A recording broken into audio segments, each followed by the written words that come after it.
तो पीएमएस हो गया और आपका ये जाता हो ना वेजिनिस्मस, ये भी हो गया। Now in males premature ejaculation और इरेक्टाइल डिसफंक्शन का क्या मतलब, इसका क्या मैं सॉल्यूशन है? सिंपल बताऊं, इरेक्टाइल डिसफंक्शन होता है कम तनाव आना। ठीक है, सिंपल, तनाव कम आना, ये भी एक डिसऑर्डर है। सिंपल प्रीमैच्योर इजैकुलेशन होता है जब हम सेक्स कर रहे होते हैं उस टाइम पे जल्दी डिस्चार्ज हो जाता है उसको। सिंपल यूजुअली हम लोग कहते हैं, उसमें भी एक बड़ा नंबर है, लोग आते हैं कहेंगे कि अगर देखा जाए अगर 1 मिनट तक आप एक्टिविटी करा इट्स नॉर्मल, अगर 1 मिनट से कम है तब हम कहते हैं कि उसको टीएमई है। ठीक है, इसमें भी बहुत सारे इश्यूज है। लोगों को लगता है कि 5 दिन एक्टिविटी कर रहे हैं वो नॉर्मल है। सबसे पहली बात इंफॉर्मेशन प्रोवाइड करना इंपॉर्टेंट है अवेयरनेस के लिए कि एक्चुअली दिक्कत क्या है। एंड दोनों डिजीज है, आप उसका पार्ट लीजिए, उसमें हम लोग मेडिकेशन देते हैं, कुछ एक्सरसाइजेस होती हैं जो एक्सप्लेन करी जाती है कि आप कैसे कर सकते हैं। कई बार ऐसा भी होता है मोस्ट ऑफ द केसेस में जो एक्टिविटी करने का तरीका है वही गलत है। ये भी तो है, करेक्ट है, बहुत इंपॉर्टेंट है। हम उससे डिस्कस करते हैं कि हाँ exactly that is a part of education activity.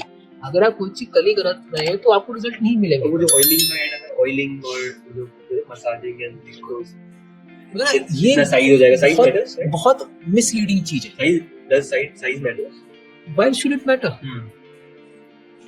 आपको पता है तो मेरा एक सिंपल सी बात है, ये भी एक सब्जेक्टिव है। ठीक है, it's all about pleasure. It's all definitely about pleasure. अगर आपकी सेक्सुअलिटी आपको प्लेजर प्रोवाइड कर रही है इट्स गुड। सही चीज़ है, उसमें मैटर नहीं करता शुड हैव बाय क्या उससे नहीं है, प्लेजर इज इंपॉर्टेंट। तो ऑयलिंग से फर्क पड़ता है?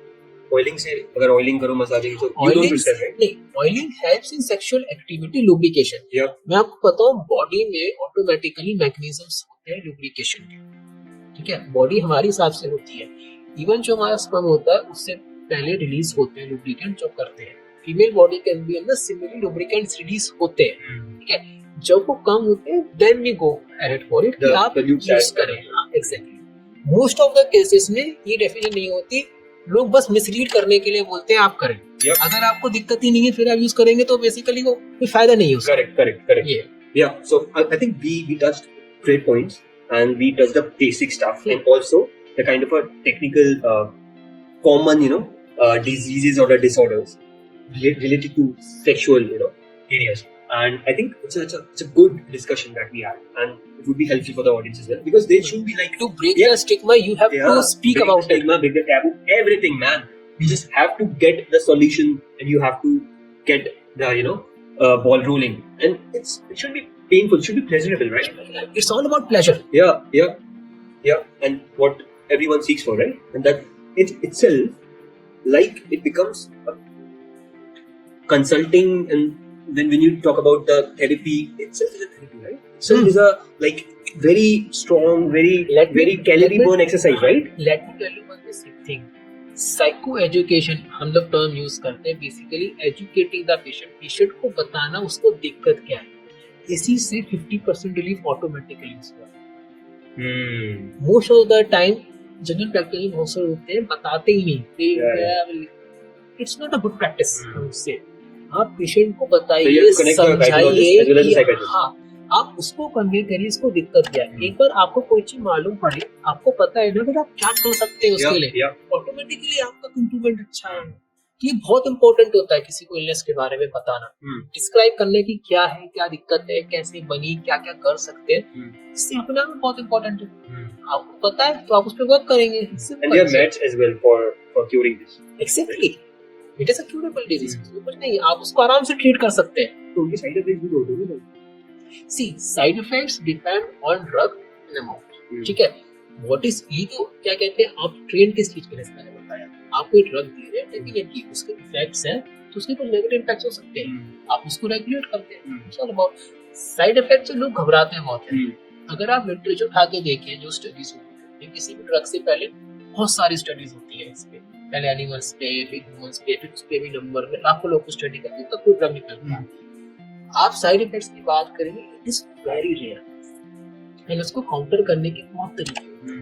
अब मैं जनरल लेवल में बात करूं, लाखों में से किसी एक का साइड इफेक्ट आप ये सोचिए कितना कम प्रोपोर्शन है।